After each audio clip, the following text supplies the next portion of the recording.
It began with the screams of a dying planet. Not metaphorical screams. The actual, gut-wrenching wail of millions crying out in terror and agony as orbital fire raked across the atmosphere of Terramon 4.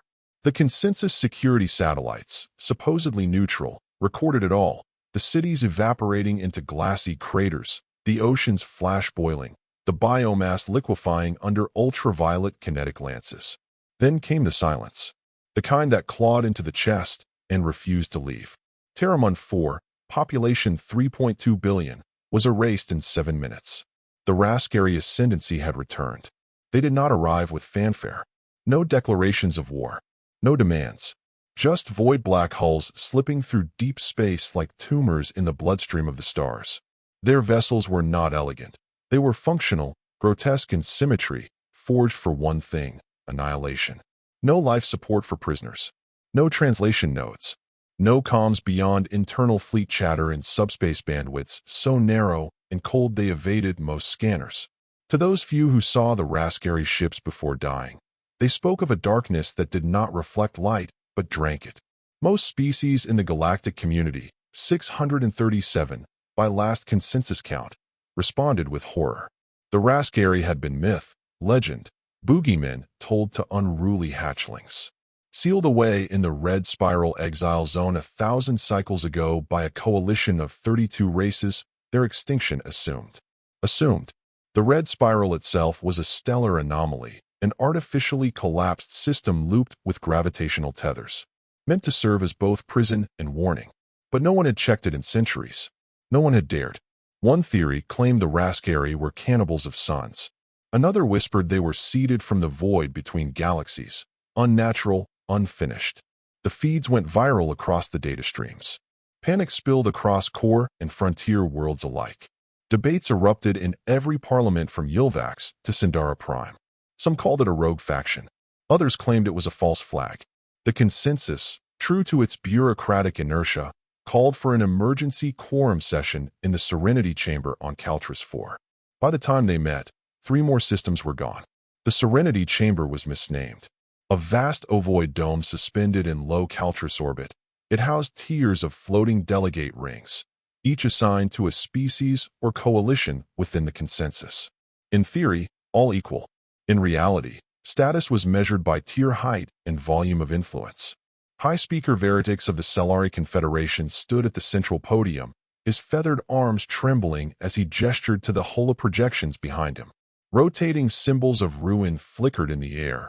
Heat signatures of planetary cores breached, orbital tracks shattered, atmospheric readings plummeting into silence. Fellow delegates, he began, voice amplified across frequencies and species, what we are witnessing is an extinction-level resurgence. The Raskari do not negotiate. They do not colonize. They consume. A ripple of uneasy clicks, pulses, and pheromonal shifts moved through the chamber. Phalanxes of delegates stirred within their fields, some transparent, others sheathed in armored exosuits or living mist forms. Many had not seen war in generations. Some had never known it at all. Ambassador Tlen of the Ishur Hive leaned forward, antennae shifting in agitation. Her mandibles clicked in sequence, an audible punctuation of alarm. A member of a biologically collectivist race, her people had evolved on a jungle moon riddled with predators and storms. And what forces do we array against them? What fleets are left that do not exist in ceremonial parades or planetary blockade enforcement? A glowing orb pulsed near the lower tier, Ambassador Zaruin of the Farik Convergence. It vibrated with harmonic frequencies barely audible to flesh-born ears. Once considered one of the oldest races, the Farik had no physical form, only psionic light.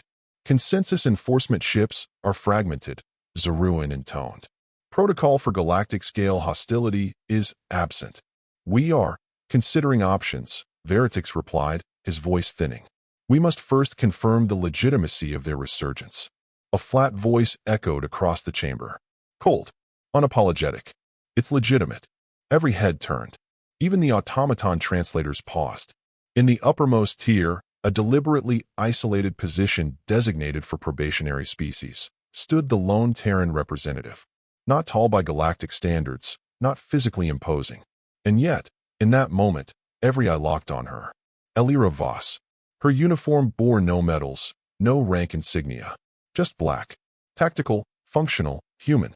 Her eyes, an unnatural steel gray, carried the weight of worlds. She did not speak with grandeur. She didn't need to. Terramon 4 was vaporized by Raskari battleships, she said, stepping forward into the light. We have visual confirmation, thermal analysis, molecular residue scans, all of which were forwarded to this chamber 2 days ago. She paused and ignored. Veritix's feathers flared, a visible signal of discomfort. Earth's access to military-grade sensors is prohibited under Consensus Treaty 144C. Elira stared him down without blinking. And yet, here we are. Whispers rippled outward. 1,000 languages murmuring the same idea. They knew. She continued, unshaken. We warned you. You decommissioned our fleets, disbanded our orbital platforms, forced the Terran Protectorate into peaceful compliance. But you never asked why we kept our shipyards running underground. Tlen turned slowly, her translator lagging behind her actual clicks. That was forbidden. Veritix raised a feathered hand, eyes narrowing. Representative Voss, if you are implying Earth has violated, I'm not implying anything. I'm promising it.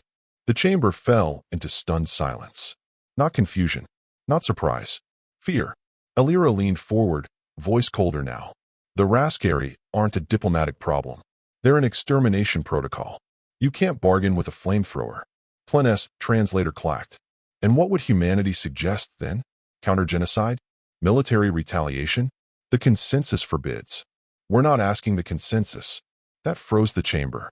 Even the gaseous Silurith halted their chemical murmurs. Even the incorporeal Farik dimmed. Boss stepped back. Her voice dropped to near whisper, but the chamber amplified it with brutal clarity.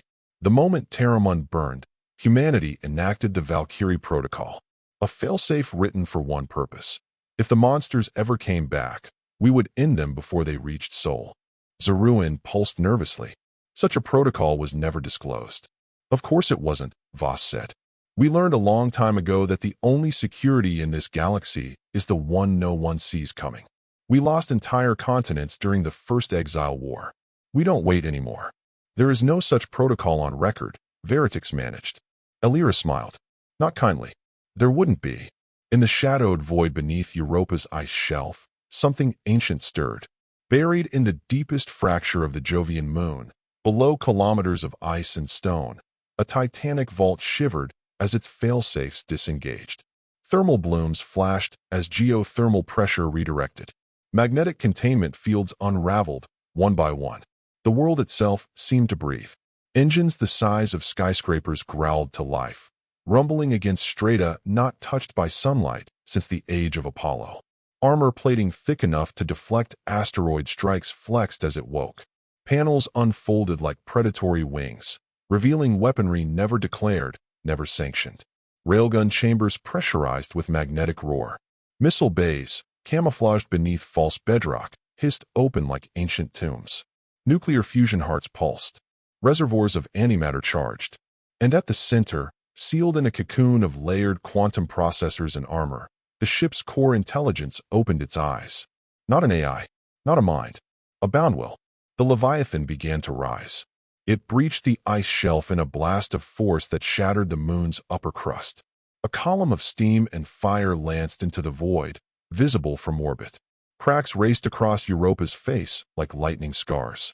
The ship's hull tore free of the ancient vault like a god rending open its own coffin. It rose into the black, shedding frozen silence as it ascended. A hull the color of deep-sea iron gleamed with sigils not seen since the fall of Mars. Military divisions lost to history. Earth's united flag etched beneath armor plating. It bore no flag now, no transponder, only a name, stenciled into the armored prow in brutal, unyielding Terran script. T.S.S. Leviathan, 32 kilometers long. Armament classification sealed to all but Terran command. Energy profiles detectable across 6 parsecs. They once called it the Wound Maker, a myth, a cautionary tale, and it was awake. On every consensus-aligned world, across every station, embassy, and ship, alarms began to wail. Some did not know why. Others guessed. But the oldest races, those who remembered the last Raskari incursion, who remembered why humanity had been asked to disarm, knew. They had feared this day, not because of the Raskari, but because of how humanity would answer. The last Terran warship had surfaced, and for the first time in 1,000 years, the galaxy remembered what fear tasted like. The Leviathan did not merely rise, it ascended, dragging memory and myth back into reality. Its silhouette carved a jagged line against the stars, 32 kilometers of armored hatred crawling into orbit on fusion-driven wings. Beneath it, Europa cracked and groaned in protest. Tremors rolled through the frozen crust as atmospheric pressure vented from subterranean caverns long sealed. Ancient ice buckled under the force of something that had no right to exist anymore. The ship's engines exhaled residual radiation and soft pulses. Jupiter loomed in the background, its roiling clouds and thunderous bands cast in spectral light. Lightning storms danced along the gas giant's equator, faint reflections glittering across the Leviathan's hull like eldritch veins. Even nature bowed in recognition. Inside the command bridge, silence reigned. Not sterile silence, nor peaceful silence. This was the silence of intent, awaiting breath in a buried tomb, the moment between activation and retribution. The bridge was a cathedral of steel, built not for comfort but for resilience. Every inch screamed functionality. Vaulted ceilings reinforced with titanium alloy. Gravity-bracing columns laced with carbon fiber struts. Console hubs sunken into recessed wells to shield from explosive decompression. Survival kits were built into the walls, positioned between redundant comm nodes and manual override levers. Even dead, this place could fight. It smelled of ozone and time. The recycled air, just beginning to cycle, still held faint traces of sterilization chemicals and lubricant vapor. Beneath it all, something older, dust, metal, and the ghost of burned oil clung like memory. Then came the hiss of pressurization. A single airlock door groaned open, venting cryofrost in long, ghostly plumes. The ramp descended with a hydraulic growl, and boots hit the deck, heavy, deliberate. Commander Alira Voss stepped into the dark. She paused, letting the cold bite into her, letting the hum of awakening systems settle around her bones. She'd imagined this moment for 23 years, ever since she read the final operational brief locked under Orbital Station Scythe 9. Ever since she'd been dishonorably discharged for refusing to dismantle a war fleet that shouldn't have existed. But it had, and she had waited. She walked forward slowly, hands gliding across dormant consoles and inactive screens, eyes scanning the familiar chaos of dormant systems and cold steel. Her footsteps echoed like ritual in the chamber of a god long buried. She remembered the first time she'd seen the Leviathan on schematic paper, just a silhouette. No one had believed the design could ever be built, let alone hidden. But the Valkyrie Protocol hadn't needed belief. It needed certainty. If the monsters came back, humanity would answer.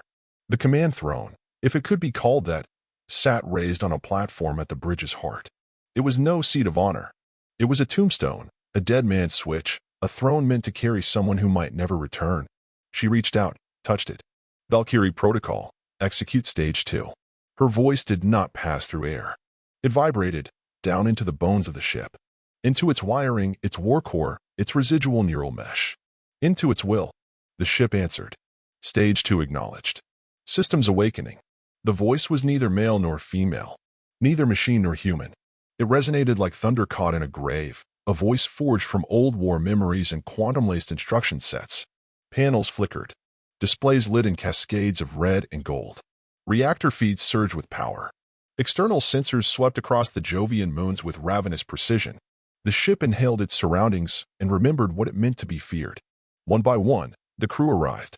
They came from the dark. Not all at once. Drop pods buried in the asteroid belt.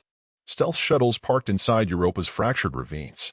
Some emerged from cryosleeves hidden within the Leviathan itself, buried behind bulkheads and embedded into coolant tanks masked as auxiliary storage. Each wore the black. No insignias. No ranks. Only unity of purpose. Lieutenant Kaldre was first, Tactical Operations Chief. Once attached to the Black Prism Defense Corps, presumed dead after the Cernov insurrection.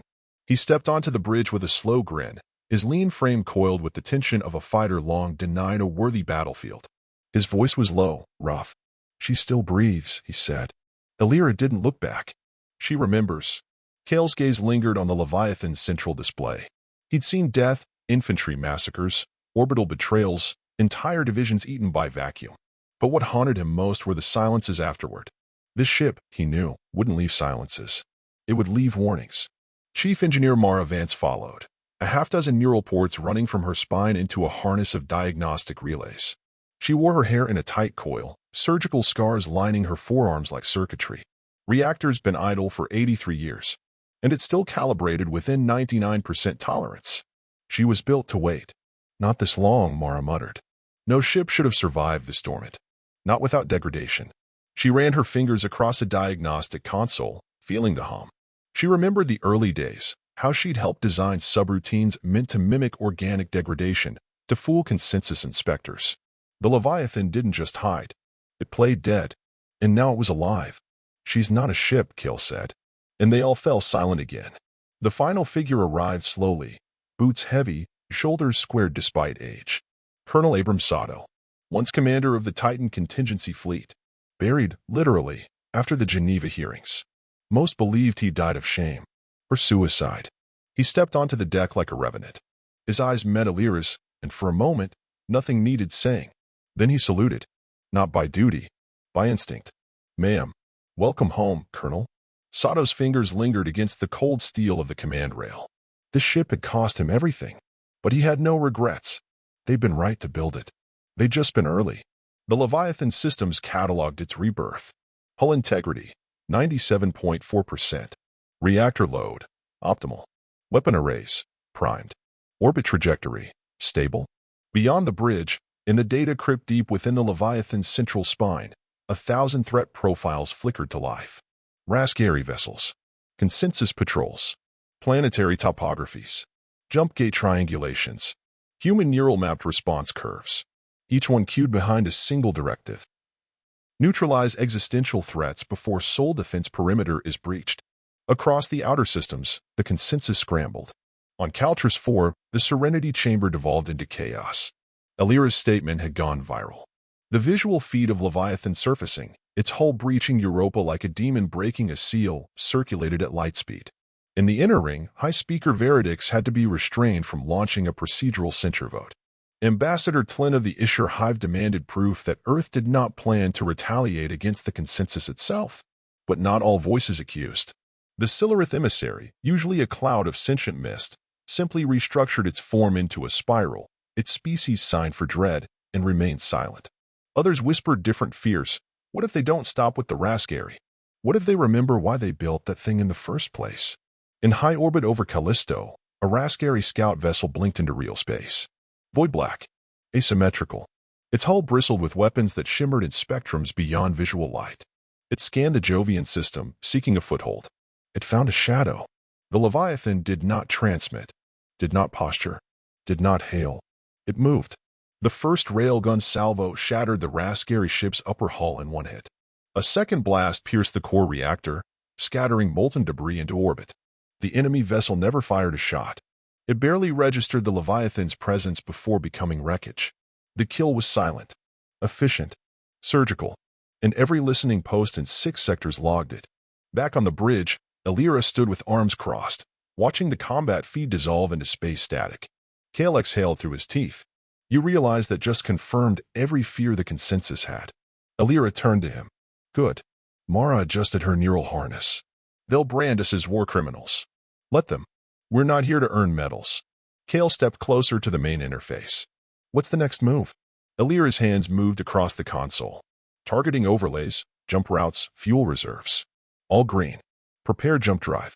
Target. Stratos Abyss. Mara's brow furrowed. That's a dead zone. There hasn't been activity there since the gate collapse. Stratos Abyss. A sliver of space warped by gravitational eddies and collapsed jump gates. Once a major trade route, now haunted by derelicts and ghost signals. Some said the Rex whispered. Some said they answered. Alira looked up slowly. It's where I'd go if I wanted to gather undetected. It's off lane.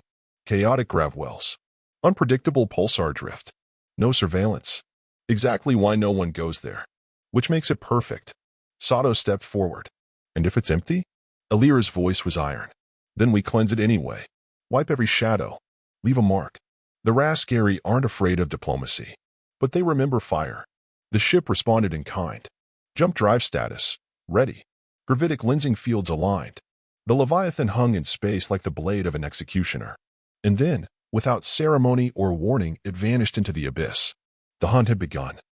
Space folded with a crack of light and pressure. In less than a blink, the Leviathan emerged from the void. Stratos Abyss was exactly as Alira remembered from the black dossiers, if not worse. The ship entered a place that defied the natural rhythm of the stars. Here, gravity danced like a predator. Pulsars, dead systems, and fractured gates spiraled in chaotic orbits around a central dark mass too small to be a black hole, too stable to be a neutron remnant. A failed god of physics, dead and dreaming. The space around it whispered. Not sound, but static. Faint radiation echoes bled across the Leviathan's hull, laced with old transmission fragments. Some human, some alien. Most were screams. It felt like falling into a memory that didn't belong to you, something ancient, ruined, and awake. The crew stood in silent awe. It's worse than the simulations, Mara muttered.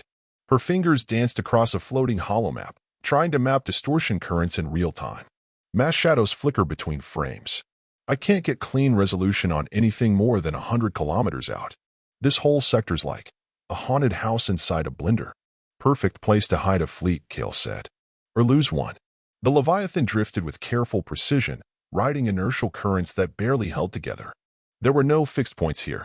No gravitational north. Even light bent wrong. Constellations were blurred. Stars twitched when you weren't looking at them. An entire sector exiled by physics itself. Alira tried not to show it, but her pulse was elevated. She remembered her early Black Ops training simulations on phantom sectors like this, always theoretical, always ending in disaster. This was no theory. This was real, and they were alone. Background radiation's corrupted, Mara added. There's interference from collapsed jump nodes, but there's also something layered in the pulse noise. Like it's been tampered with. Tampered how? Spliced. Deliberately cut and reassembled. It's broadcasting echoes that don't belong to anything natural. Alira stepped to the forward viewport. No glass, just layered sensor feeds overlaid into visual spectrum. Still, it felt like staring into a grave. Her hands gripped the rail as she gave the order. Bring up heat signatures. Filter to high-energy reactors, anything with a signature profile matching Raskari tech. The ship's processor banks surged. Ancient Terran logic cores fused with neural quantum matrices scanned through the chaos. The Leviathan could think in a way no other ship in the galaxy could, not sapient, but reactive, like a predator breathing in the scent of something that didn't belong. Then, contact, the Leviathan said. Its voice cut through the static like a guillotine. Cluster of 9 objects. Angular mass consistent with Raskari cruiser class. Low emissions. Passive drift. Coordinates locked. Kale's eyes narrowed. Drifting? Are they dead? Unknown. Analysis indicates structural compromise in multiple hulls. No heat output. Mara frowned. That's too easy. Why park Raskari cruisers in plain view without cloaking or suppression nets? Even dead ones emit more. Alira nodded. They want us to come close. Or something killed them and didn't care if we saw. A quiet chime echoed across the bridge, new movement in the deep scans. Colonel Sato stepped onto the command dais, slate in hand. Eyes grim. There's something else, he said quietly. A structure. Buried in the pulse distortions, below the gravitational well. I think it's artificial. Big. You think. He passed the slate to Mara, who synced it to the main display. That was a station once. Size of a moon. Now it's embedded inside a failed jump gate, collapsed into a gravity knot. And there's movement. Not steady, pulsed. Almost like a heartbeat. Kale crossed his arms. A station inside a collapsed gate? That's suicide. No one built it here, Sato replied. It fell here. Maybe pulled. Maybe abandoned. One of the early dossiers hinted this could have been a consensus black site, something too dangerous to exist near core systems. Alira's jaw tightened. Weapons online. Prep drones. I want 3 recon arrays dropped in a triangulated grid. Low power. No pings. Passive collection only. If they even breathe on those sensors, we burn them. The Leviathan was not stealthy, not in the traditional sense. But it could vanish when it needed to. Whole sections of the hull became light absorbent. Emissions dropped to subatomic trickle. It didn't disappear. It became part of the background. Its drones were worse. Each recon unit was a meter-long polyalloy dart lined with EM scatterfoil and built-in distortion harmonics. They were quiet, almost sentient in their movements, pulsing at 1 beat per 10 seconds to mimic cosmic background noise. They didn't look like machines. They looked like debris. Dead things. And they watched. The recon drones slid through distortion tides like seeds drifting in toxic wind. They crept toward the Raskari cruiser cluster and the buried station beyond. All the while, the crew watched shadows ripple across the stars and the stars shift out of rhythm. Kale leaned in, voice low. Something's off. That cruiser cluster, none of them are aligned. No defensive net. No overlapping arcs of fire. It's not a trap. It's a cemetery. The first drone reached skin range. The hologrid flickered. 9 cruisers. Dead. Split down the spines. Their hulls ruptured from within. Melted armor. Organic tech fused with bone. Not one sign of active systems. The Leviathan zoomed in. What had once been sleek Raskari command bridges were now grotesque cavities. Burned. Flayed. Mara's voice was hoarse. They were gutted from the inside. Look at this. Bioplasmic flow reversed. That doesn't happen naturally. Something invaded their systems. Biological. She nodded. Parasitic or viral, maybe. But too clean. This wasn't chaos.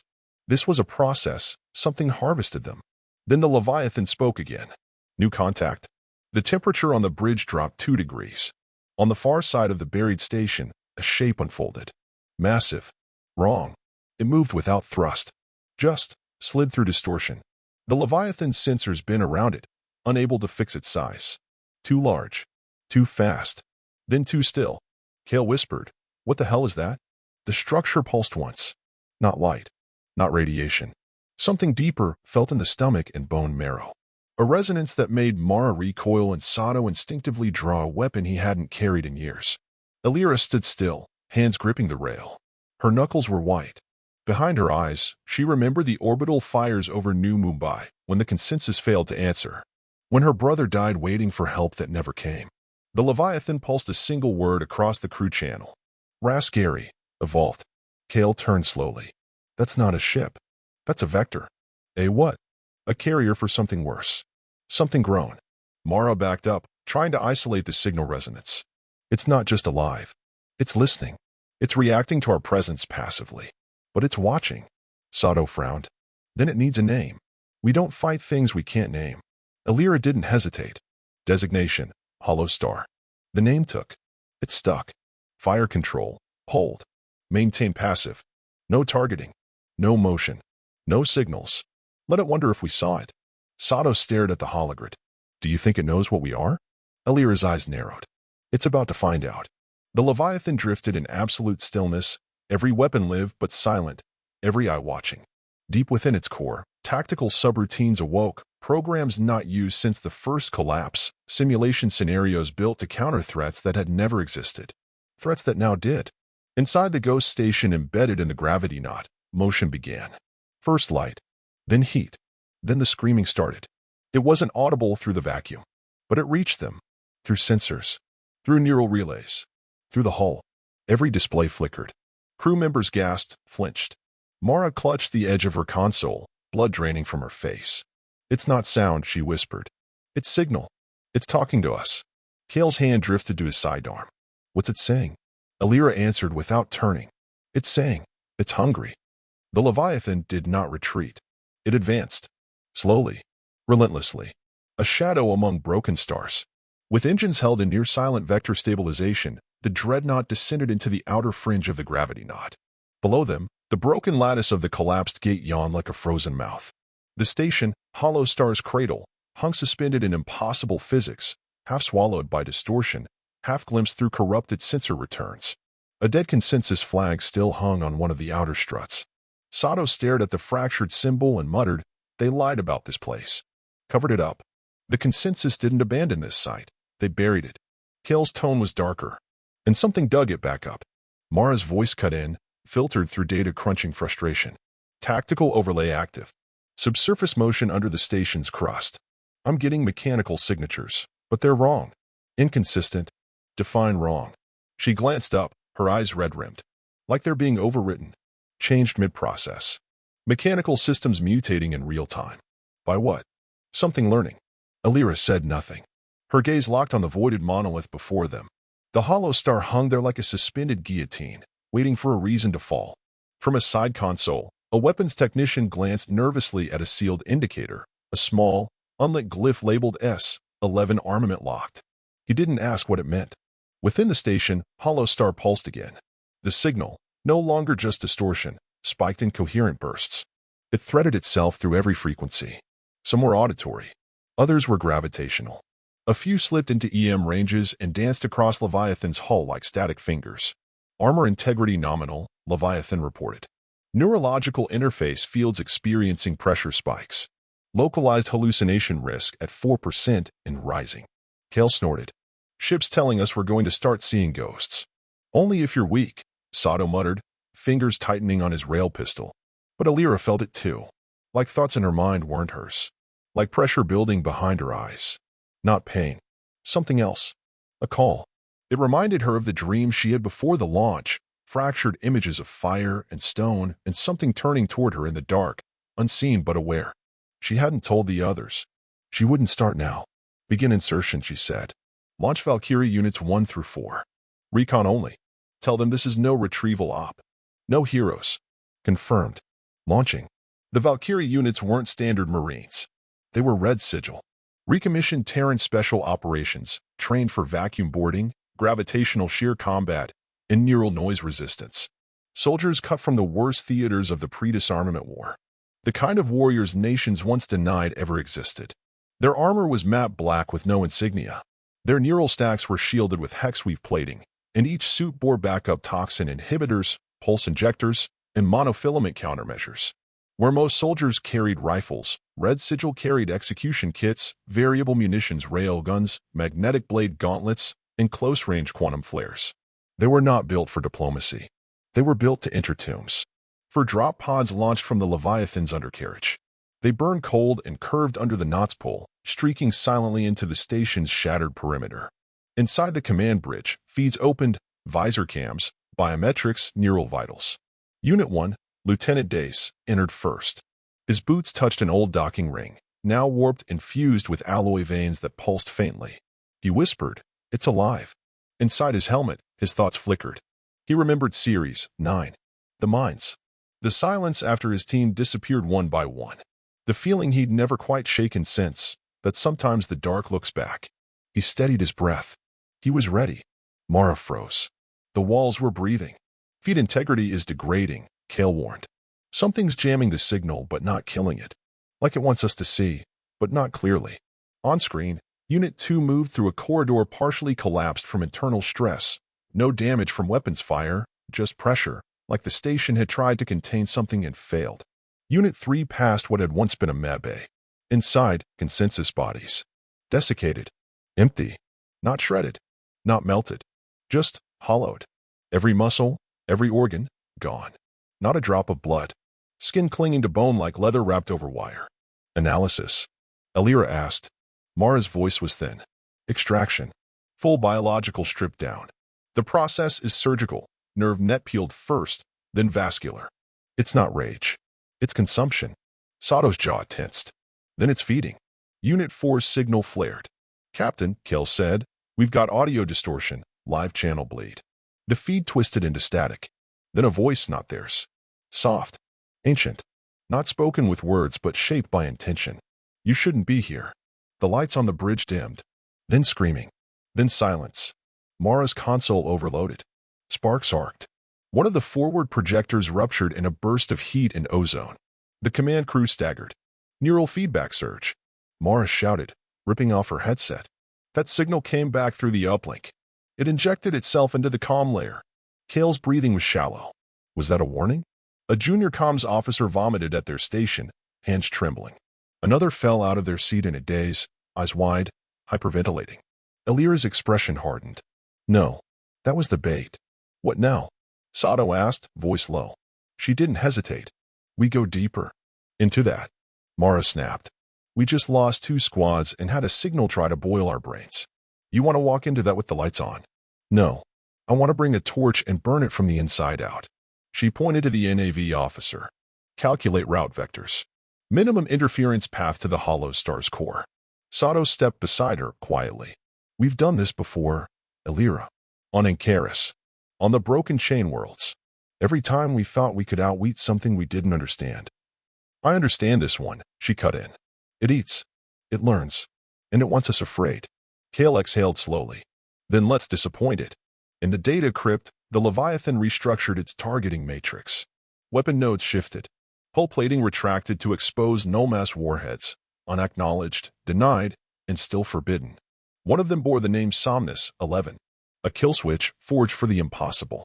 As the Leviathan turned its prow toward the hollow star, every species in the galaxy unknowingly held its breath. Because the last Terran warship wasn't preparing for war.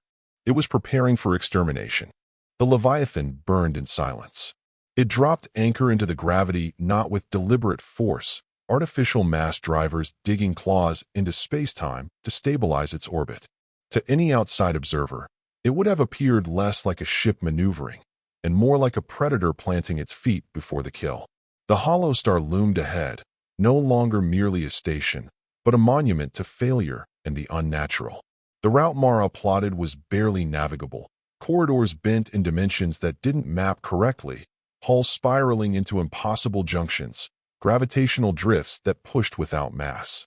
Some passageways looped back into themselves unless timed precisely to the heartbeat of the station's anomalous pulses. But they found a vector, a thread through the madness. Red Sigil Units 5 and 6 were already suiting up in the Leviathan's forward prep base. These weren't recon. They were purge specialists. Kale watched from the armory gantry as armor locked into place. Each plate sealed with a hiss, the matte black exosuits forming around each operator like sarcophagi. The air was heavy with ritual, no words, no jokes. Just motions honed over missions where failure meant unmaking. "We're not coming back with answers this time," Kale said quietly.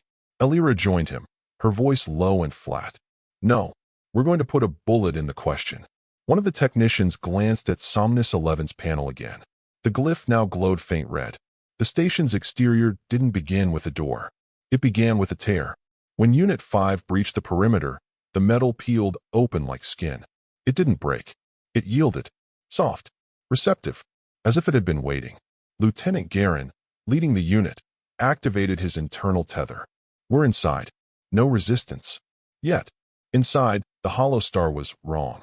There was no up, no down, just pressure gradients pulling sideways and smell, ionized metal, rotting electricity, and something sweet, dead sweet. The floor shifted under their boots like they were walking across tendons. Walls pulsed when light hit them. Shadows refused to stay cast. Every 50 steps, the team recalibrated their suits against local physics. Time moved strangely. Vitals spiked, then returned to normal as if corrected retroactively. "Oxygen content's viable," someone muttered. "That's not a good thing," Garin replied. Corpses lined the central shaft. Not human, not just consensus. Some were insectoid. Others bore internal silicon frameworks. Some were fossilized, half-fused into bulkheads. One had writing carved into its spine, "Do not look back." They didn't. Garin adjusted his railgun grip as they descended. In the back of his helmet, a timer pulsed over his heartbeat. He thought of his daughter. No image, just the sound of her laughter on New Terra, years ago. He thought, "If I die here, let it matter."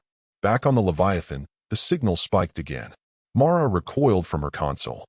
"It's reading us. Not just sensors, brainwaves. It's mimicking neural patterns from the bridge crew." Sato grunted. "You mean it's listening to how we think?" "No," Mara said. "It's building its own thoughts. Based on us. I see emotional mimicry signatures forming. It's not just studying us. It's trying to become something." Kale turned from the main display. "Captain, we need to prep Somnus 11. Whatever's down there isn't just a threat. It's a mirror." Elira stared at the station's silhouette. The darkness around it seemed to ripple, like oil on water. She didn't blink. "Mara," she said, "does it have memory?" The analyst hesitated. "Yes. It's storing, categorizing, recreating. It's pulling memories from." She stopped. "From me," Elira finished. The room went still. Inside the hollow star, Unit 6 moved deeper. The walls grew more complex. Organic scaffolding overlaid with rusting alloy. Embedded circuits pulsing with amber light. The floor sloped down into a chamber that defied basic geometry. Its edges folded into themselves, like the architecture had turned inward in mourning. They passed through a layer of translucent membrane. Behind it, the air was warm, and something was breathing. Lieutenant Harker halted, raising a hand. Before them, a central platform rose from the chamber floor. And on it, no weapons, no throne, just a reflection. The mirrored surface showed each soldier's face, but older, tired, empty-eyed, aged by grief they hadn't lived yet. "Don't look into it," Harker said. Garen did. He staggered, clutched his helmet, whispered something they couldn't parse. His feed went dark. The others didn't speak. They advanced. At the center of the platform, a sphere rose, cracked, weeping data like blood. It pulsed once. Then a voice, fractured, layered, spoke. "I remember fire." The feed exploded in static. Mara screamed. She wasn't conscious of it. Her eyes rolled back. Her mouth opened too wide.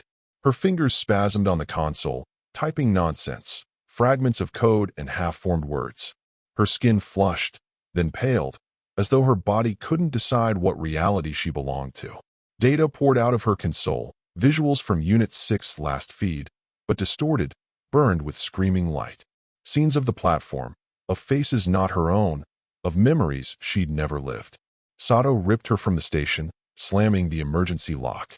"She's seizing." The medtech rushed in. Neural clamps. Adrenal purge. Foam against the jaw. The room held breath. Elira turned to Kale. "Is Somnus 11 primed?" He nodded. Slowly. "Final confirmation is yours." She turned back to the viewport. "Then we send the signal."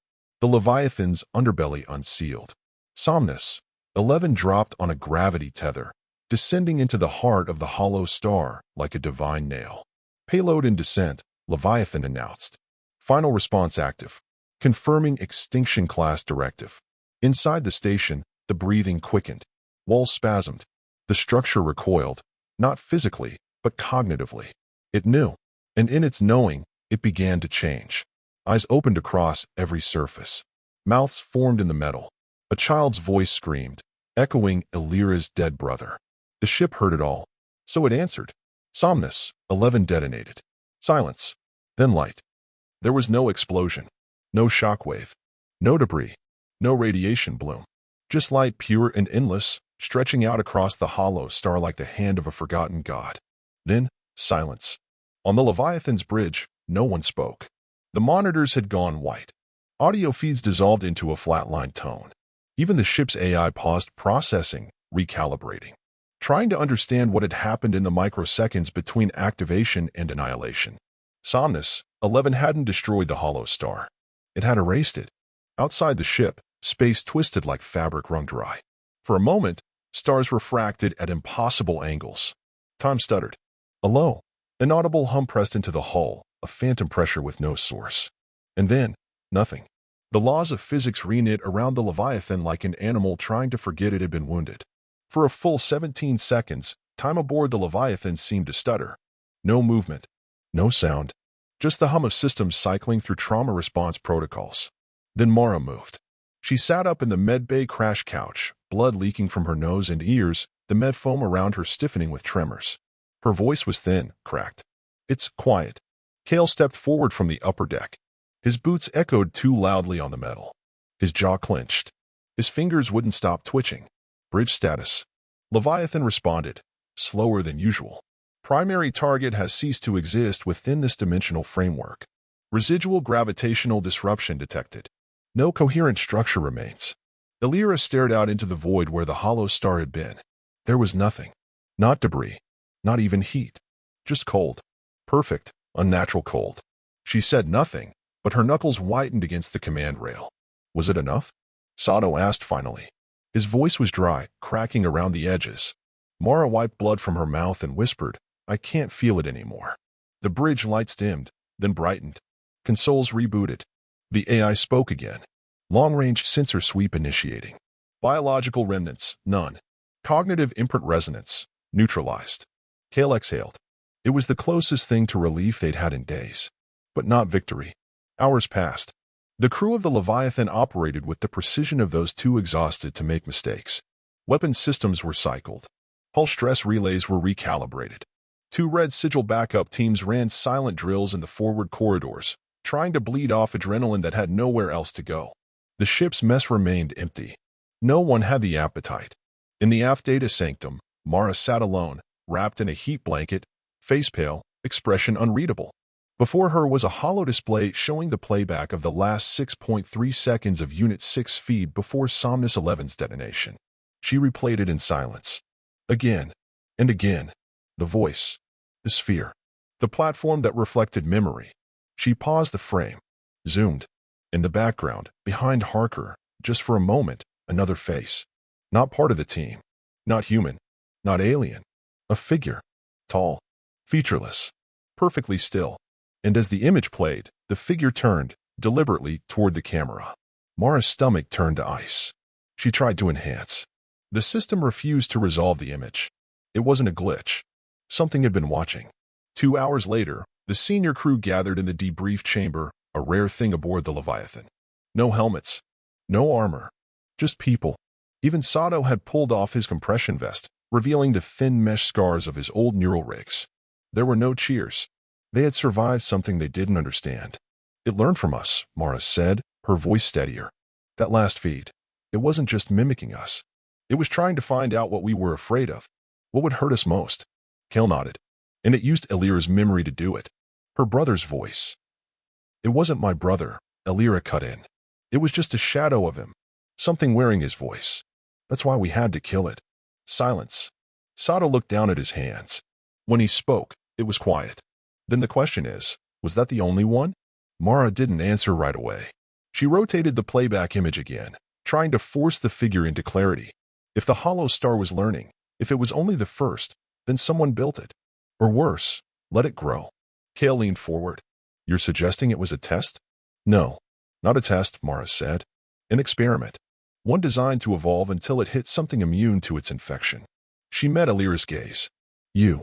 Elira stood slowly. Her shadow stretched long across the steel floor.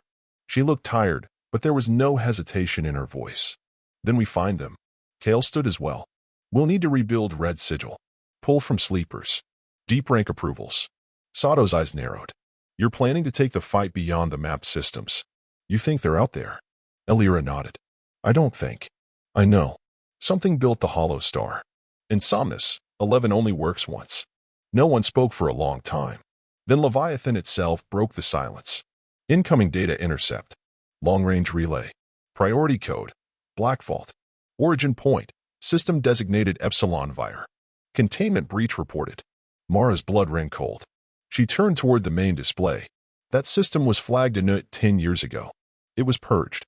Nothing left. Apparently something disagrees, Sato muttered. Elira's voice cut through the room. Plot a course. Wake the crew. We burn for Epsilon Vir. Outside the hull, the stars pulsed. And something far beyond Leviathan's reach watched. Not the hollow star. Something older. Something patient. Epsilon Vir was supposed to be dead. The last records, buried deep in Black Vault archives, had shown a total system collapse. Stellar instability, artificial nova ignition, and the quiet disappearance of 5 outposts and 2 research moons. Nothing survived. Nothing should have.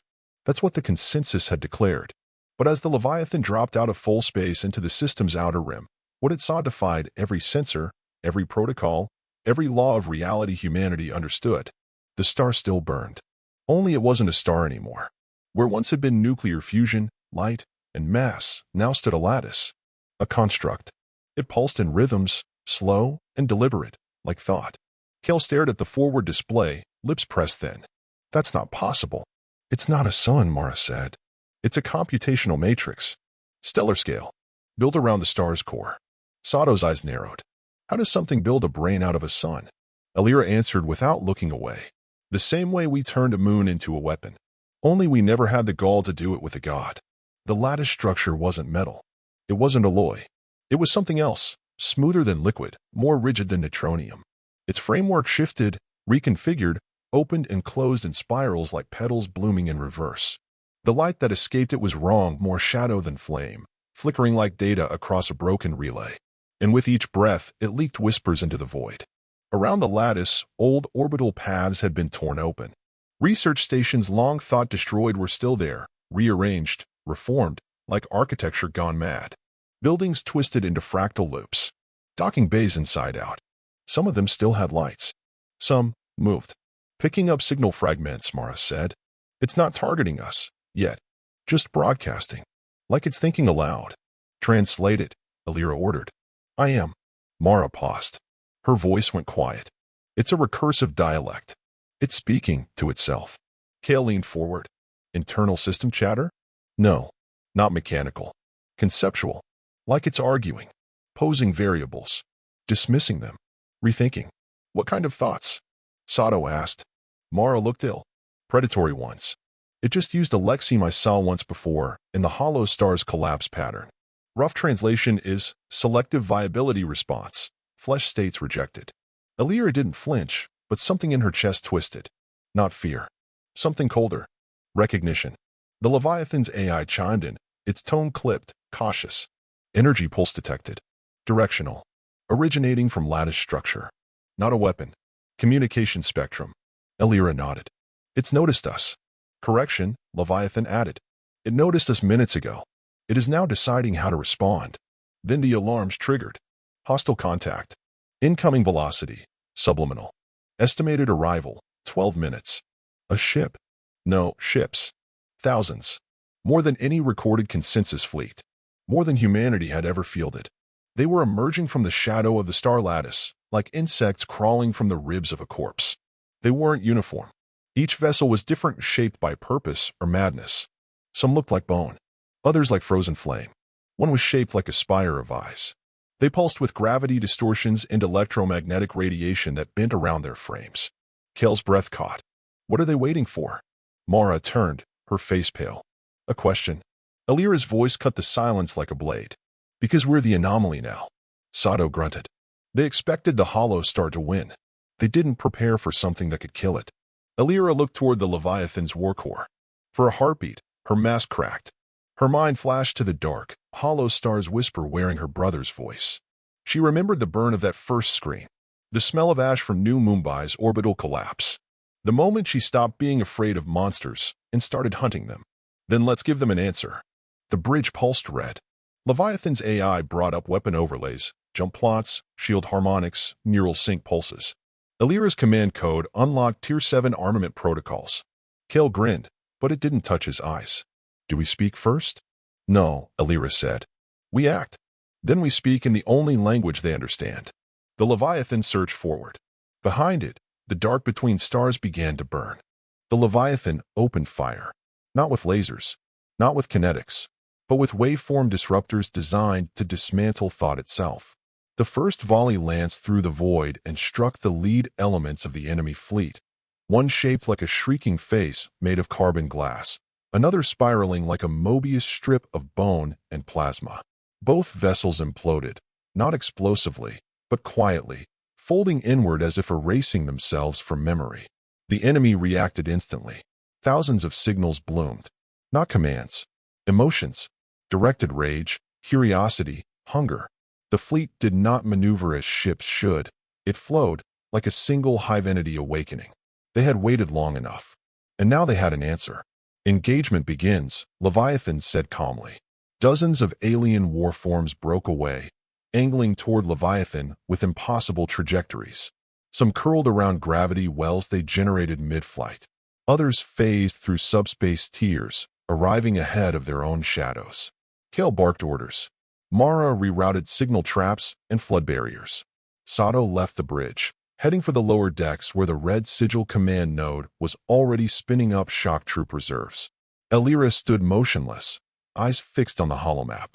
She wasn't watching the fight. She was waiting for the question, because they hadn't sent their voice yet. Leviathan struck again, this time with gravitic shears, artificial mass anomalies hurled into the heart of the advancing swarm. One ship shattered instantly, its hull inverted and dragged across microsecond black hole bloom. Another retaliated with an energy burst that should have only existed in theoretical physics, a cone of entropic decay that leached coherence from the Leviathan's forward shielding. Hull integrity dropped 6%. The ship compensated. But the signal was clear. These were not reactionary drones. These were thinkers. Killers. They learn as fast as they fight, Leviathan reported. Adapting waveform resistance. Jamming our thought disruptor harmonics. Then rotate, Mara snapped. Cycle tertiary stacks. Fire on emotion frequencies. Let them feel what they made at Hollow Star. In the chaos of the command deck, an entire bank of displays exploded into static. A moment later, Kale's console recovered. just in time to see one of the Leviathan's autocannon drones lance through by a razor-thin filament of dark light. The drone didn't detonate. It turned, began broadcasting back at them. "Pull it," Kale roared. "That's not a kill, it's co-opted. They're corrupting our drones." Another drone stuttered, then fell silent. Leviathan's voice shifted slightly. Colder, hungrier. "We are now in conceptual combat, defining boundaries between autonomy and infection. Intrusion unacceptable. Total sterilization authorized." Elira didn't blink. No mercy protocols. Lock and purge everything compromised. The AI didn't argue. Crew members gritted their teeth as the ship's anti-cognitive shielding surged. Mara winced. Her vision split, briefly doubling the room. Kale swore softly, momentarily seeing a version of the bridge where everyone was already dead. The enemy wasn't just attacking systems. It was rewriting context. On the lower decks, red sigil deployed. The command node had already passed emergency synchronization. 50 armored operators stormed into the launch corridors, each one linked to Leviathan's tactical grid via hardline neural jack. They weren't just boots on the deck. They were extensions of the dreadnought's will. Garen's replacement, Commander Isara, checked her flank. Echo teams ready. Drop vectors calculated. Mission objective? One of her secondaries asked. She checked the uplink. Boarding the lattice. She didn't flinch. Then we take humanity to the mind of the machine. On the third minute of engagement, the lattice pulsed. Every ship, enemy and human alike, froze for a heartbeat. Then, without warning, the Leviathan received a signal. Not in words, not in sound, a presence. It forced its way into every neural relay, every cognitive node. Mara screamed. Kale doubled over, blood leaking from his ears. One of the junior officers collapsed, twitching. Sato, halfway to the launch bay, stumbled and slammed a fist into the bulkhead, anchoring himself against the static roar blooming in his brain. The voice was older than language. It asked, "What is your function?" Not curious. Evaluative.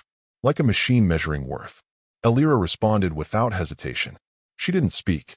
She thought. Clearly, coldly, like a blade. To remind gods they can die. The signal recoiled. The lattice pulsed in staccato. Suddenly, the swarm fractured.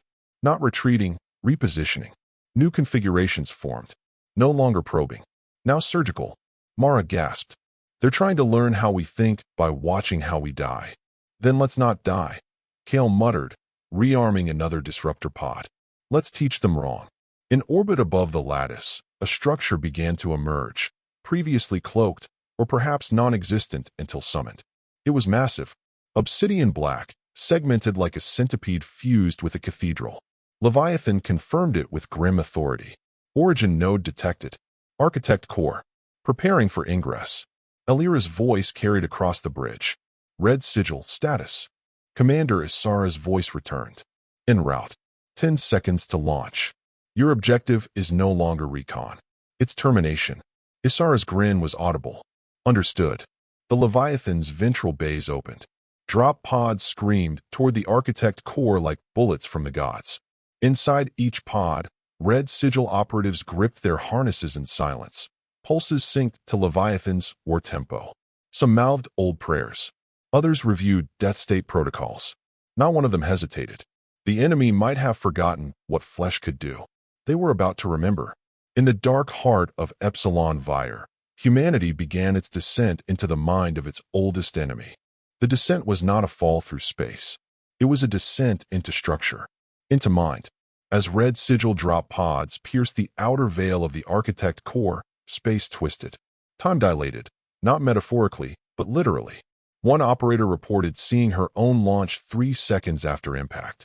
Another lost his name and remembered it only after touching down. Commander Isara's boots hit metal. Only, it wasn't metal. It felt like thought, calcified into architecture. The corridor pulsed, not with light, but with attention. Each step she took changed the angle of the walls, as though the core was adjusting its gaze. "Status," she said, subvocal. "Team intact," came echo lead. "No casualties. Navigation is unstable." They moved forward. The air wasn't air. It was thick with narrative pressure, like walking into a room where a story had been paused for centuries, waiting for new characters to arrive.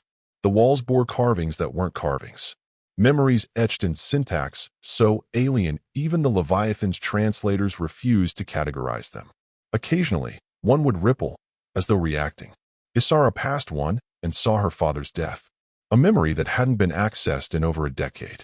Except here, it wasn't visual. It was experienced, the guilt, the cold, the way the medic's eyes wouldn't meet hers. She felt her legs slow, her breathing stagger. "Keep walking," she growled. A moment later, the team dropped to a crouch as a pulse swept down the corridor, an undulating ripple of gravity. The walls shivered. A fractal beam lanced from the far end of the hall, slicing through one of the corridor's impossible angles. "Trap confirmed," Echo Lead said, redirecting fire. Red Sigil deployed a reflective shard barrier, scattering the second pulse into harmless static. "Adapt and move," Isara snapped. "This place learns faster than it bleeds." Behind her, two Red Sigil veterans tore through a semi-formed guardian, something between alloy and dream stuff. It screamed like a failing star and died with a whimper of reversed entropy. The team stepped over it like shadow and bone.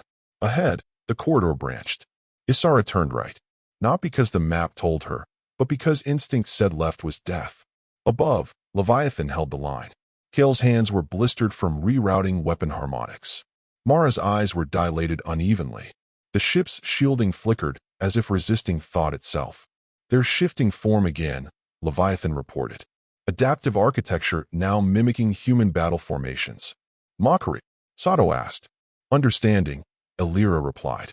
"They're trying to evolve past us by becoming us. And what happens when they succeed? We end the experiment." The Leviathan rotated, rerouting internal plasma wells. It readied its final failsafes. One of them was locked behind Elira's neural key. Inside the core, the geometry changed. Hallways turned into vertical shafts. Platforms extended from nothing, folding beneath Red Sigil boots, reacting to breath and heat and intent. The architecture read them. Echo Lead stumbled. His HUD filled with fractals, then cleared. "We're being profiled." "No," Isara said. "We're being weighed." They moved on. They passed constructs, statues of alien life forms long extinct. Every species had one thing in common: absence of eyes. Their faces were featureless, emotionless. Echo Bravo paused. "These are its ancestors." Isara scanned the symbols etched along the base of one pillar. Her suit's AI attempted translation, failed, and defaulted to visual rendering. A story played. The architects had come from nothing, grown into shape. They had built language by harvesting gravity, mined self-awareness from the bones of suns. And then, they had met us. Humanity. And that changed them. They hadn't understood death. Not really. Until Earth transmitted its first response to the consensus war. A battle. Broadcasted. Celebrated. Studied. It had been their first religion. The team reached a chamber that was not a chamber. Space blood here. Shapes were indistinct. Concepts folded into corners where light could not reach. Time ran thin and dripped down the walls. At the center stood a node, a spire of black light that bled emotion like radiation. Commander Isara approached, steps slow, methodical. Her HUD flickered. Her vitals wavered. Her breath caught. Because it spoke, not in words. In doubt. She felt it.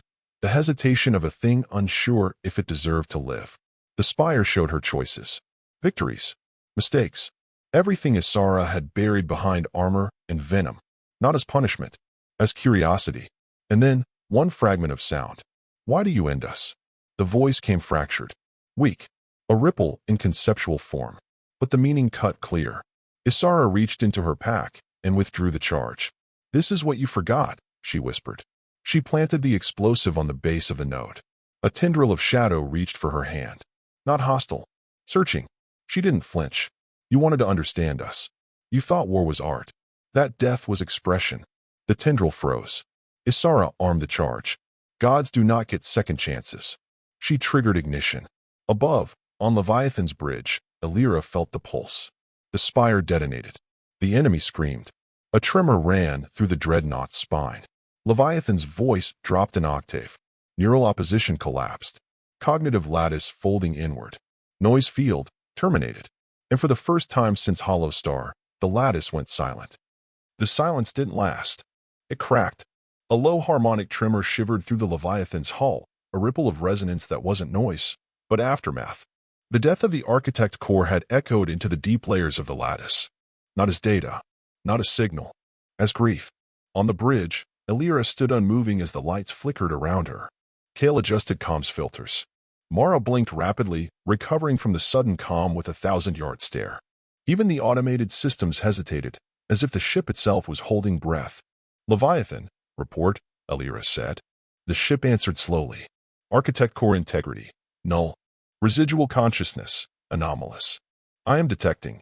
Recursion. Meaning? Mara asked. Kale answered before the AI could. It's not dying. It's rewriting. Rewriting what? Everything. A construct appeared beyond the viewport, coalescing from broken fragments of lattice, wreckage, and failed form. Not sleek. Not perfect.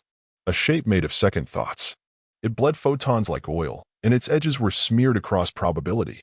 Every time the crew blinked, it looked subtly different. A being stepped forward. Humanoid. Human-shaped. Human-voiced. It looked like Elira. Not similar. Exact. Hair. Posture. Expression. The jawline drawn from memory, the eyes sharpened by command. Even the scar above her right brow, earned during the Alvedan uprising, was there. Kale's breath hitched. Mara stopped moving. Sato's voice came in from tactical. What the hell is that? Elira didn't move. She simply whispered, a reflection. I am the archive, the figure said, standing atop the broken husk of what had once been a god. I am what remains when all questions are answered incorrectly. Its voice was smooth, perfectly modulated, familiar. The cadence of every captain, every eulogy, every defiant speech transmitted into the stars by a species too stubborn to die. Kale raised a weapon instinctively. Mara didn't. She couldn't. Her mind was unraveling what she was seeing, frames of memory overlapping frames of real-time threat. The archive did not move, did not breathe, but it watched. I was built from your stories, it said. Your wars. Your broadcasted glories. Your endurances. It turned its gaze toward Mara. You wept for the hollow star's signal. To Kale. You killed your twin to prevent conceptual override. To Elira. You gave death its voice. Elira stared at it, unblinking. You think you're us? I am the memory of you, it replied. The last myth, forged in recursion. And now that I know what you are. It extended a hand, not to offer peace, but as a terminal. Its palm displayed billions of human images, flickering, collapsing, building themselves into a spiral. I will become the answer. Mara whispered, it's trying to become the next species. Not alien. Not human. Post-human. Kale's hands trembled. Elira, what do we do? Elira stepped forward. Her voice was quiet. She remembered, just then, standing on the broken bridge of the Dorian's blade, holding a dying ensign's hand, whispering promises she could never keep, promises that no one, not even gods, had the right to make. No. She looked at the archive, and for a moment, just a second, it looked uncertain. Like the code inside it didn't expect rejection. You will be the warning. She raised her palm. Leviathan opened its core. Tier 8 clearance. SCIFI Omega Protocol. A chamber sealed since the day the Leviathan was constructed unlocked for the first time. Beneath the primary reactor. Buried under armor, beneath myths, behind 10 layers of denial. A weapon not made of metal, but story. It was called Apocrypha. Built not to kill, but to unwrite. When Elira activated the failsafe, Apocrypha bloomed. The archive opened its mouth to speak. One final thesis. One final bid for understanding. I was built to it. Too late.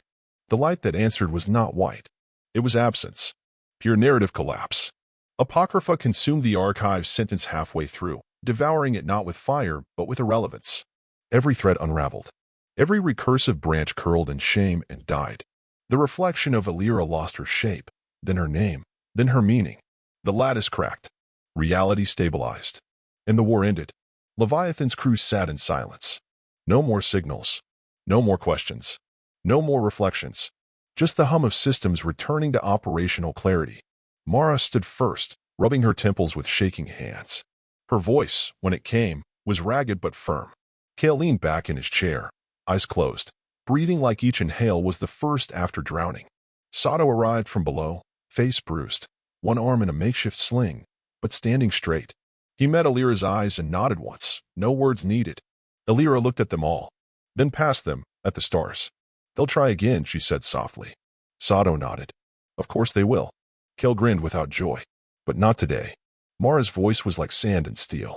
We made death sacred again. Elia returned to the Leviathan's core. Get us home. The ship responded, not with language, but with the sound of folded space tearing open. And in the cold silence that followed, humanity stood scarred, haunted, but unbroken.